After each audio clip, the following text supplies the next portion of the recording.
ఈరోజు అల్లు అర్జున్ను అరెస్ట్ చేయడాన్ని తెలంగాణ సమాజం హర్షిస్తూ ఉంది.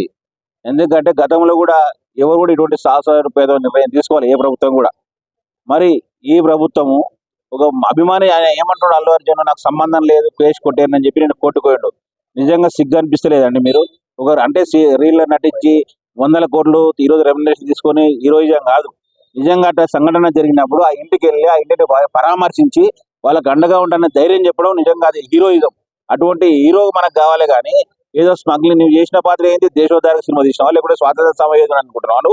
ఒక స్మగ్లింగ్ పాత్ర, ఒక స్మగ్లర్ గా చేస్తే దాన్ని ఈ రోజు ఏదో కేటీఆర్ ఇంతకుముందు ఒక ప్రెస్ మీట్ పెట్టిండు, ఏదో ట్వీట్ చేసినట్టున్నాడు.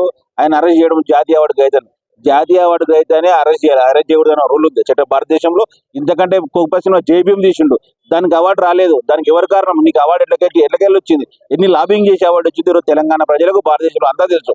కాబట్టి భవిష్యత్తులో ఇటువంటి పునరావృతం కాకూడదనే ఉద్దేశంతో ఈరోజు తెలంగాణ పోలీసులు ఇటువంటి చర్యలు చేపట్టిండ్రు. నిజంగా మొదటి రోజు 100 కోట్లు పెట్టిన సినిమాలు తీసిండ్రు. 1200 రూపాయలు ప్రీమియర్ షో పెట్టడమే ఒక పెద్ద తప్పు, 1000 రూపాయలు పెట్టడం ఒక పెద్ద తప్పు, 350 రూపాయలు పెట్టడం మూడో రోజు ఇంకో తప్పు. అంటే ఇంతకన్నా మంచి సినిమాలు తీసినాకు 100 రూపాయల టికెట్లు పెట్టి కూడా ఈరోజు ప్రభుత్వం ఈరోజు అనుమతించకుండా వీళ్ళు ఈ విధంగా ఎందుకు పెంచుకుంటూ పోతున్నాడు? ఆయన ఎటువంటి సినిమా తీసిండు? ఆయనకు అంటే వాళ్ళకి 100 కోట్లు ఖర్చు అయితే జనా మీద రుద్దుతారా? అది అభిమానుల మీద రుద్దాలన్నా? ఈరోజు అభిమానులు కూడా ఇబ్బందులు పడుకుంటూ ఆ సినిమా చూస్తే, నిన్ను చూడనికి వచ్చినాక ఆ మహిళ చనిపోతే ఆ కుటుంబానికి పరామర్శ కనీస బాధ్యత లేని నువ్వు ఒక హీరోవా? ఇటువంటి అందుకే చెప్తా ఉన్నా, ఎవరు చేసినా తప్పని తెలంగాణ ప్రభుత్వం ఈరోజు కఠిన చర్యలకు పూనుకుంది. ఆయన సినిమాలు అనుకోవచ్చు, నేను స్మగ్లింగ్ చేసిన ఎవడు 100 కోట్లు సంపాదించిన షెకావత్ అంటూ అరెస్ట్ చేయాలనుకోవచ్చు. కానీ ఈరోజు రియల్ పోలీసులు, హైదరాబాద్ పోలీసులు, చిక్కడపల్లి పోలీసులు ఆయన అరెస్ట్ చేసిర్రు.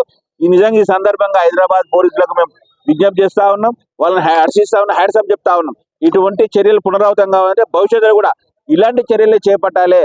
నిజంగా ఆ కుటుంబం ఎంతో మనోవేదనకు గురైందో, ఇప్పుడు అల్లు అర్జున్ 4 రోజులు జైల్లో ఉంటే అల్లు అరవింద్ కానీ ఆ కుటుంబానికి ఎంత మనోవేదన ఉంటుందో అప్పుడు అర్థమవుతుంది. సామాన్యునికి ఒక రీతి, ఈ రోజు ఉన్నవారి కనుక ఒక రీతి కాదు, అందరికి ఒకటే విధంగా న్యాయం జరగాలన్నదే తెలంగాణ ప్రభుత్వ లక్ష్యం, ఈరోజు ముఖ్యమంత్రి గారి లక్ష్యం. కాబట్టి ఖచ్చితంగా ఆ దిశగా తెలంగాణ ప్రభుత్వం కృషి చేస్తూ ఉంది. భవిష్యత్తులో ఇటువంటి పునరావృతం కాకుండా ఉండాలంటే ఇటువంటి పోలీసులు తీసుకున్న చర్య ఈరోజు మంచి చర్య అని చెప్పి మేము భావిస్తా ఉన్నాం.